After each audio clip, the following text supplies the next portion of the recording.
High, good morning everyone. সকাল সকাল চলে এলাম আমি বাগানে। সবাইকে হ্যাপি হোলি। চলুন আপনাদের সাথে একটা জিনিস শেয়ার করি। আমার বাগানে কত সুন্দর অর্কিড ফুটেছে সেটা আপনাদের দেখায়।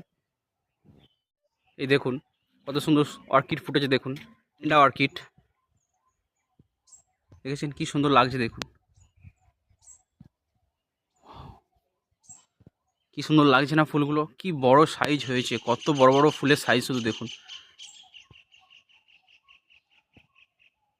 একটা স্টিক, আরও স্টিক বেরোচ্ছে ভ্যান্ডার। এটা এটা আমার একটা গাছে লাগানো আছে।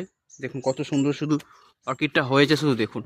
এই এটাও ফুল এসছে, এই দেখুন কি ভালো লাগছে না। অর্কিডটা দেখতেও খুব সুন্দর। পুরো টানা 2 বছর অপেক্ষা করার পর ফুলটা পেলাম। এত ভালো লাগছে, এত